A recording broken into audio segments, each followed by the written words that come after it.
제가 기회 있을 때마다 오후 찬양 예배 때는 갈라디아서를 강의를 했습니다. 오늘이 이제 마지막 부분인데요. 갈라디아서는 기본적으로 갈라디아 교회에 침투한 거짓 교사들 때문에 쓰인 서신입니다. 거짓 교사들이 침투해서 오직 믿음으로가 아니라 너희가 할례도 받고 율법도 지켜야 구원을 받을 수 있다는 잘못된 가르침을 이제 퍼뜨리니까 바울이 분노하면서 울면서 거룩한 분노로 그렇지 않다. 오직 하나님의 은혜로 그리스도의 십자가와 부활로 믿음으로만 구원을 받을 수 있다라는 이 신칭의 순수한 복음을 다시 한번 그들에게 각인시키는 그런 내용이 갈라디아서 전반부에 나오는 내용이었습니다. 그리고 대적들이 그렇게 행위, 율법을 중요시 여기지 않으면 믿음만 말하면 사람들이 방종해지고 결국 방탕해지지 않겠냐라는 공격을 해올 때 이 바울은 그렇지 않다. 오직 하나님의 은혜로 우리가 구원을 받았다는 그 놀라운 은혜를 기억하고 믿는다면 그 은혜 때문에 우리가 오히려 아름다운 성령의 열매를 맺을 것이다 라고 말씀을 하고 있습니다. 그렇게 성령의 열매를 맺는데 구체적으로 우리가 이렇게 살 것이다 라고 쭉 얘기를 해 나가고 있습니다. 오늘 본문 바로 앞인 6장 초반에는 복음의 은혜를 아는 그리스도인들이 이렇게 살아간다라고 얘기를 하고 있는데요. 범죄한 일이 드러나면 온유한 심령으로 바로 잡아줘야 되고, 그리고 우리 자신도 살펴서 그런 범죄에 빠지지 않도록 해야 된다는 가르침을 주었고, 더불어서 자신이 져야 할 짐을 다른 사람에게 미루지 말고 자기 자신의 몫은 자기가 져야 된다라는 말과 더불어서, 그리고 더 나아가 다른 사람의 짐까지 져줄 수 있는 성숙한 그리스도인이 되어야 된다는 말씀을 전하고 있습니다. 오늘 본문도 이와 더불어서 계속해서 그리스도인이 마땅히 어떠한 삶을 살면서 어떤 성령의 열매를 맺어야 되는지 얘기를 해주면서 마무리를 하고 있는데요. 오늘 말씀 6절을 보면 이런 말씀이 나옵니다. 가르침을 받는 자는 말씀을 가르치는 자와 모든 좋은 것을 함께하라 라고 말씀하고 있습니다. 가르침을 받는 자는 가르치는 자와 좋은 것을 함께해야 된다. 여기서 함께한다는 말은 코이노네오, 즉 교제하고 나눈다는 의미인데요. 영적인 것, 정신적인 것, 그리고 물질적인 모든 좋은 것을 가르치는 자와 함께 나눌 수 있어야 된다는 겁니다. 이렇게 말씀드리면 설교하고 양육하고 또 가르치는 저 같은 목회자한테 좀 잘해야 된다라는 어떤 말로 들릴 수 있지 않습니까? 그러나 모든 그리스도인은 가르침을 받는 자이면서 동시에 가르치는 자인 줄 믿습니다. 저는 누구한테 배울까요? 저도 담임 목사님께 배우고, 또 공부하는 목사님들은 신학교 교수님에게 배웁니다. 배우는 거죠. 그리고 우리 구역장님들, 주일학교 선생님들, 그리고 가정의 또 영적인 가장이신 모든 부모님들은 가르치는 자이며 동시에 또 가르침을 받는 자인 줄 믿습니다. 고로 우리가 가르치는 대상들에게 하나님의 말씀을 기도하며 열심히 참 준비하며 잘 가르칠 것을 또 요구할 수 있겠죠. 그래야 되겠죠. 그리고 배울 때는 최선을 다해 열심히 배우고, 또 가르치는 자를 위해 기도하고, 좋은 것이 있다면 함께 나누어야 되겠죠.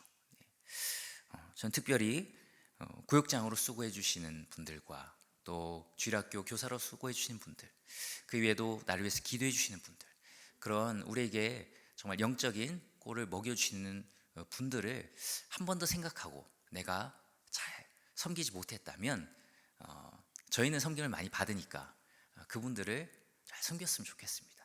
안타깝게도 이 자리에 나온 분들은 대부분 구역장이나 이미 그런 리더의 위치에 있는 분들이라 구역원들이 이 말씀을 들어야 되는데, 못 들었다면 파일로 공유를 해주셔서 좀 들어봐라 라고 해서 구역장 잘 섬기란다 라는 거를 잘 또 말씀을 해주시면 좋을 것 같아요. 그렇게 영적인 것을 나누고 물질적인 것을 나눌 때 공동체가 더 풍성해지고 또 아름다운 공동체로 세워질 줄 믿습니다. 더불어서 오늘 또 7절 말씀을 보면 심는 것과 거두는 것을 말하고 있습니다.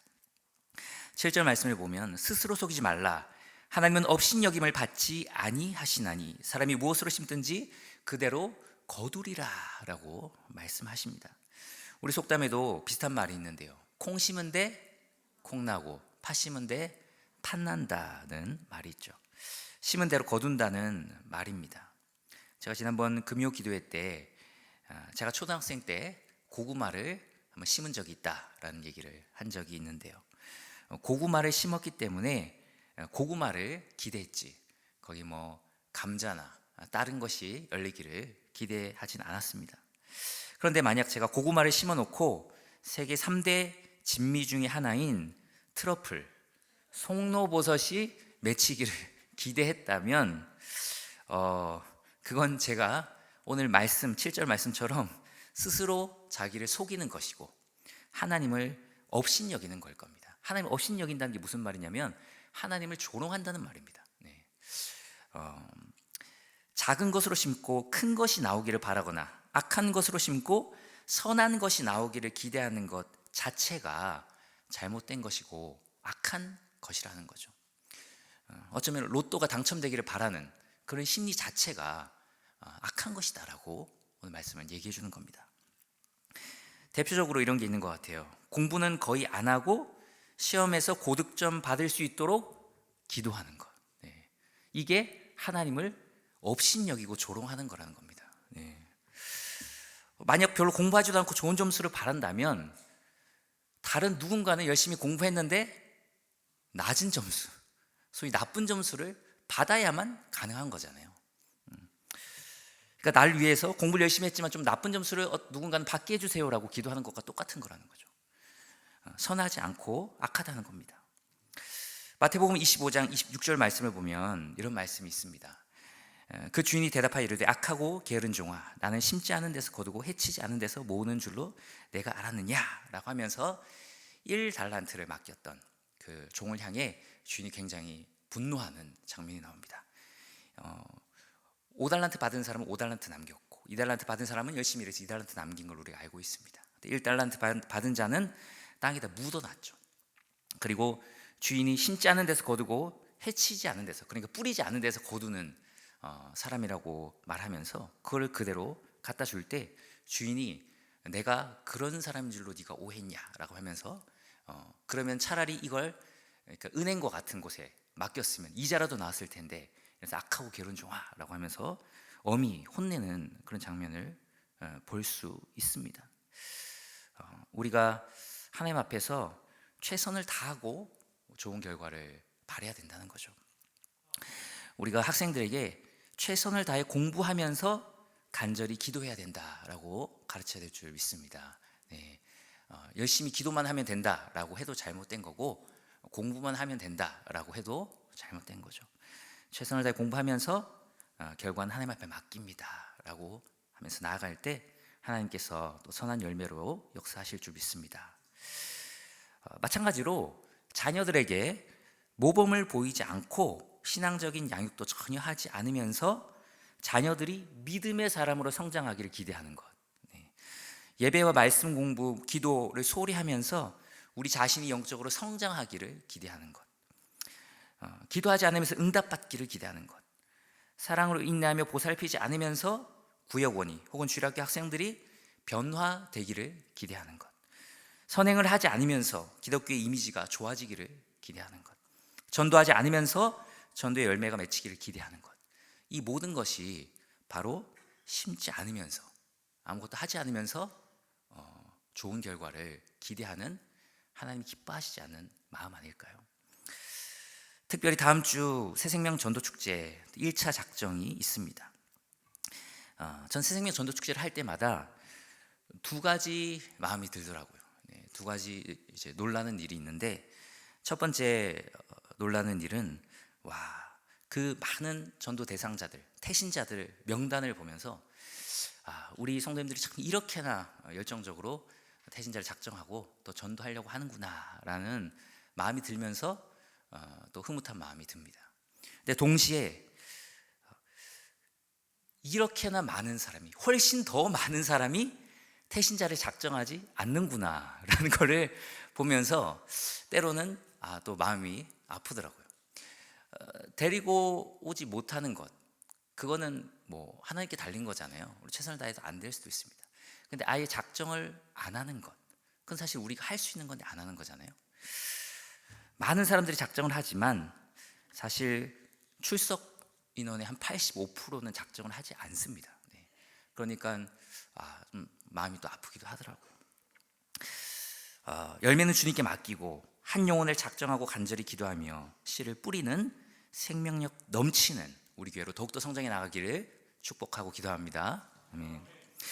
이렇게 우리가 선한 것을 심을 때 선한 열매를 기대할 수 있습니다. 그런데 사실 선한 걸 심어야지 선한 열매를 맺는다는 사실은 우리 모두가 어쩌면 잘 인지하고 있는 사실인 것 같아요. 그런데 성경은 동시에 우리가 무엇을 심는가라도 중요하지만 동시에 무엇을 위하여 심는가도 또 중요하다고 가르칩니다. 오늘 말씀 8절에 보면 자기 육체를 위하여 심는 자는 육체로부터 썩어질 것을 거두고 성령을 위하여 심는 자는 성령으로부터 영생을 거두리라고 하고 있습니다. 육체를 위하여 심는가, 성령을 위하여 심는가를 도전하고 있는 거죠. 여기서 말하는 육체는 원어로 소마가 아니라 사르크스입니다. 소마는 주로 우리의 실제 몸, 이 육체 몸을 가리킵니다. 그런데 사르크스는 이 몸을, 육체를 가리킨 게 아니라 죄에 지배받는 타락한 인간의 본성, 죄성, 욕심을 가리킵니다. 육체의 욕심을 가리키는 거죠. 그러니까 우리 인간의 타락한 본성을 따라, 죄성을 따라 우리의 육체적 욕심을 따라서 어떤 씨앗을 심는다면 그 씨앗은 선할지라도 그 목적이 악하기 때문에 결국 좋지 않은 악한 열매를 맺는다는 거죠. 때로는 열심히 공부하고 직장에서 최선을 다하는 것, 열심히 예배드리고 기도하고 헌금하는 것, 그리고 열심히 헌신하고 봉사하는 것, 전도하고 선교하는 것, 다 선한 것입니다. 선한 거죠. 그런데 이런 선한 도구를 가지고도 악한 열매를 맺을 수 있다는 것입니다. 우리의 그 선한 것의, 그 선한 수단의 목적이 육체, 곧 자신의 욕심과 자신의 영광을 위한 것이라면 선한 수단을 가지고도 악한 열매를 맺을 수 있다는 거죠. 만약 단순히 돈을 많이 벌고 싶어서 열심히 기도를 한다고 한번 생각을 해보십시오. 기도라는 도구 자체는 너보다 선하지만 이 도구를 통해서 내 욕심을 이루려는 그런 악한 목적을 가지고 있다면 선한 열매를 절대 맺을 수 없다는 거죠. 만약 돈을 많이 번다고 하더라도 결코 그것은 선한 열매가 아닙니다. 왜냐하면 그 돈으로 하나님의 영광을 위해 사용하지 않고 자신의 욕심을 위해 사용하게 될 것이기 때문입니다. 마찬가지로 만약 단순히 인정받는 대학교에 들어가고 싶어서, 인정받는 회사에 취직하고 싶어서, 승진하기 위해서 내 욕심 때문에 그냥 승진하고 싶어서 열심히 기도한다고 해보십시오. 그 기도가 이루어진다고 해도 결코 선한 열매라고 말할 수 없습니다. 왜냐하면 그 모든 결과는 하나님의 영광을 위해서 사용되는 것이 아니라 나의 자랑을 위해서 사용될 것이기 때문입니다. 그래서 오늘 6장 8절 말씀에 육체를 위해 심는다면 결국 썩어질 것을 거둔다라고 말하는 거죠. 야고보서 1장 10절을 한번 보시면 부한 자는 자기의 낮아짐을 자랑할지니 이는 그가 풀의 꽃과 같이 지나감이라 라고 말하고 있습니다. 내가 부자야 이러면서 요즘 뭐 제일 큰 자랑이 돈 많은 거잖아요. 뭐 요즘엔 돈 많으면 최고다, 그런 사회적 분위기가 있는데 그렇게 자기의 부를 막 자랑을 할지라도 그의 부가 어떻게 된다고요? 풀의 꽃과 같이 금방 지나갈 것이다. 꽃이 쫙 피면 와 아름답다라고 말하지만 금방 어떻게 돼요? 시들어 버리죠. 금방 시들어버려 지나가 버립니다. 그 부도 결국에는 사라질 거라는 거죠. 금방 사라진다는 겁니다. 그렇게 돈이 많았던 스티브 잡스 한번 생각해 보십시오. 그가 56세에 췌장암으로 죽게 되었는데, 그가 죽을 때 돈만 해도 주식 포함해서 15조 정도가 되었고, 지금으로 그게 계속 그냥 유지가 되었다면은 거의 뭐 100조 이상의 가치가 된다고 합니다. 그러니까 100조 이상 있으면 뭐 합니까? 네, 그냥 주님 부르시면 가는 거죠. 그 부도 꽃이 지듯 사라질 것이다라고 합니다. 단순히 개인적인 적용뿐만 아니라 교회 공동체에도 마찬가지입니다. 참 요즘 그렇게 교회 안에 다툼이 많고 또 분열하고 갈등하고 쪼개지는 소송까지 가는 그런 일들이 정말 최근에 많다라고 말할 수 없을 정도로 정말 많이 있어 왔던 것 같아요. 예전에 신대원 다닐 때 함께 공부했던 전도사님에게 본인이 지금 심호하는 교회에 갈등이 심각해서 예배 시간에조차 일어나서 고성이 서로 오간다라는 얘기를 들은 적이 있습니다. 도덕적 문제와 정치적 문제로 교회가 쪼개진다는 얘기도 들었고, 심지어 알박기 하다가 용역이 교회에 들이닥쳐서 난장판이 된 그런 적도 있다는 얘기를 들었습니다. 저는 그런 걸 본 적이 없어서 정말 너무 감사하게 생각하고 있습니다. 얼마나 좀 가슴이 찢어지는 일입니까? 하나님의 거룩한 예배 현장에 용역이 들이닥친다고 생각을 해보십시오. 멀리 갈 필요 없이 저희 교단 신학교에서도 참 부끄럽지만 그런 일이 또 있었죠. 우리가 예수 그리스도의 십자가만 자랑한다면 우리는 우리의 죄악된 욕심에 빠지지 않고 세상적 욕망에 대해서도 초연하게 될 수 있을 줄 믿습니다. 자꾸 그러니까 세상에서 자랑하는, 세상 사람들이 대단하다고 하는 것을 우리도 부러워하고 대단하게 생각하니까 자꾸 우리가 그런 쪽으로 이끌려 가는 거죠. 오늘 말씀을 보면은 바울이 나는 세상에 대해서 못 박혔다, 죽었다, 세상도 나에 대해서 죽었다라고 말하거든요. 내가 세상에 대해 초연하다는 얘기입니다. 오늘 말씀 6장 14절에 나와 있는데요, 내게는 우리 주 예수 그리스도의 십자가 외에 결코 자랑할 것이 없으니 그리스도로 말미암아 세상이 나를 대하여 십자가에 못 박히고 내가 또한 세상을 대하여 그러하니라 라고 말씀하고 있는 거죠. 그러니까 세상에 대해서, 세상의 욕망과 욕심에 대해서 초연하다, 나는 초연하다라고 말하고 있는 거죠. 왜냐하면 그리스도의 십자가만이 나의 자랑이기 때문이다라는 거죠.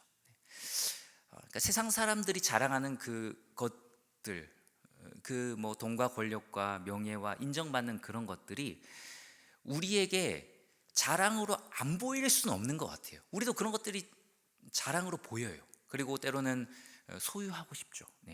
근데 그리스도의 십자가가 그 하나님의 놀라운 은혜와 그 사랑이 우리가 자랑으로 생각하는 그런 것들보다 훨씬 더 크다는 것을 알게 된다면 세상 자랑이 상대적으로 아주 작아지잖아요. 그러면은 아무것도 아니게 되는 거죠. 마치 우리 지구가 굉장히 큰 것 같지만 태양 옆에 있으면은 하나의 점에 불과하듯이 그리스도의 십자가가 그렇게 자랑스러워진다면 세상 자랑은 쪼그라들고 작아질 줄 믿습니다. 우리에게도 바울처럼 정말 세상 욕망에 초연해질 수 있는 그런 은혜가 있기를 축복합니다. 이따가 윷놀이를 하는데 우리가 초연해질 수 있겠죠? 그 애매한 판정이 나왔을 때 어떻게 해야 될까요? 내가 볼 땐 뭔데 심판은 백도라고 선언을 할 때 어떻게 해야 될까요? 심판 멱살을 잡고 싸워야 될까요? 초연해질 수 있는 은혜가 있기를 축복합니다. 그리고 상대방 팀이 이겨도 박수 칠 수 있는 여유가 있기를 축복합니다. 화가 나시면 펀치에 푸세요. 펀치. 그 이벤트로 펀치가 있거든요. 펀치 때리는데 푸시고 그렇게 초연해질 수 있으면 좋겠어요. 그러면 우리가 성도의 교제를 통해서 정말 아름다운 공동체를 이뤄가고자 하는 그 윷놀이의 목적이 달성이 되겠죠. 근데 우리가 만약 정말 사소한 거 가지고 서로 다투고 싸운다면은 오히려 그 목적에 역행하는 일이 아니겠습니까? 우리가 선한 도구를 육체 욕심을 이루기 위해 쓴다면 결코 선한 열매를 맺을 수 없습니다. 그러나 수단도 선하고 목적도 선하다면 하나님의 때에 하나님께서 선한 열매를 맺게 하실 줄 믿습니다. 때론 열매가 맺히지만 굉장히 또 오래 걸릴 때가 있습니다. 그러니까 열매가 빨리 안 맺히니까 우리가 때로는 낙심하고 때로는 힘들어하는 거죠. 그래서 오늘 말씀 갈라디아서 6장 9절 10절 말씀을 보면 우리가 선을 행하되 낙심하지 말지니 포기하지 아니하면 때가 이름에 거두리라.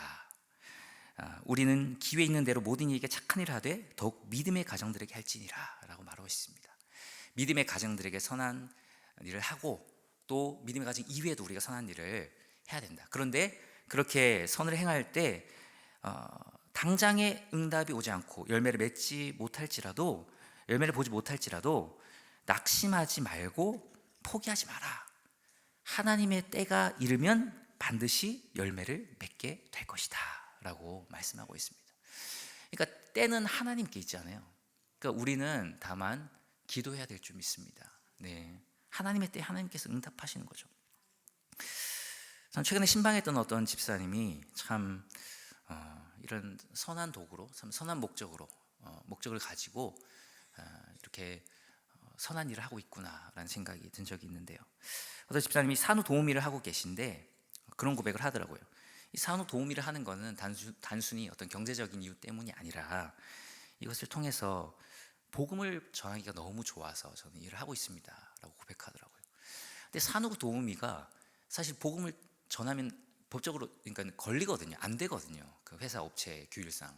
그럼 어떻게 하냐라고 물어보니까 조금 티를 낸다는 거예요. 그러니까 기도하고 뭐 먹을 때 기도하고 뭐 이렇게 좀 말씀 같은 것도 좀 얘기할 때 인용하고 이렇게 하면서 그냥 자연스럽게 하다 보면 교회 다니세요? 이러면서 이제 상대방이 먼저 궁금해서 물어본다는 거죠. 그러면 자연스럽게 이렇게 대화를 하다가 교회 다니는 분에게는 더 교회를 잘 다닐 수 있도록 신앙이 성장할 수 있도록 도와드리고 또 믿지 않는 분에게 또 복음을 전하고 그렇게 그런 또 산후도움이라는 것을 이용해서 사용해서 복음을 전하는 귀한 통로로 사용하고 계시더라고요.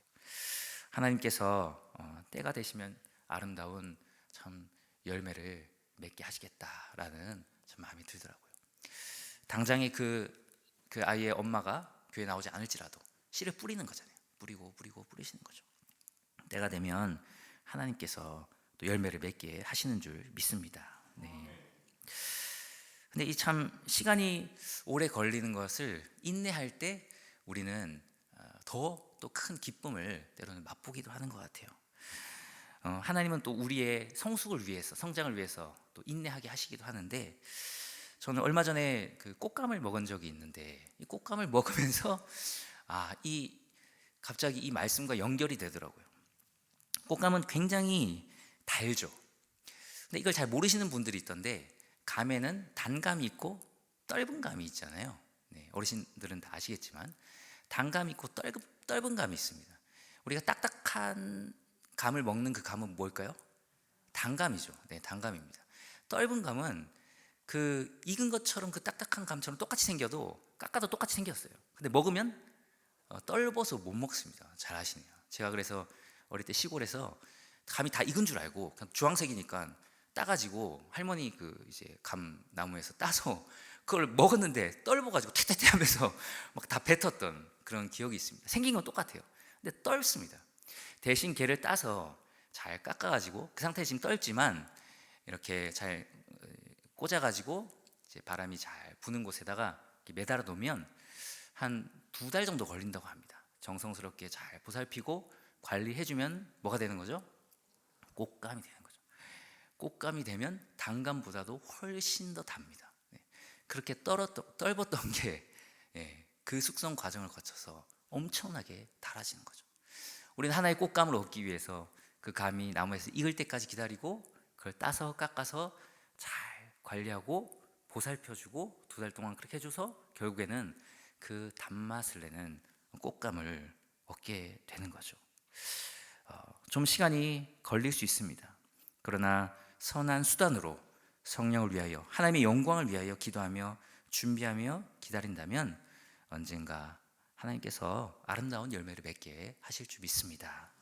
마지막으로 이 말씀을 함께 읽어봤으면 좋겠습니다. 고린도전서 3장 6절 말씀인데요, 시작. 나는 심었고 아볼로는 물을 주었으되 오직 하나님께서 자라게 하셨나니. 아멘. 우리의 할 일은 심고 물을 주는 일인 줄 믿습니다. 자라게 하시는 분, 열매 맺게 하시는 분은 하나님이십니다.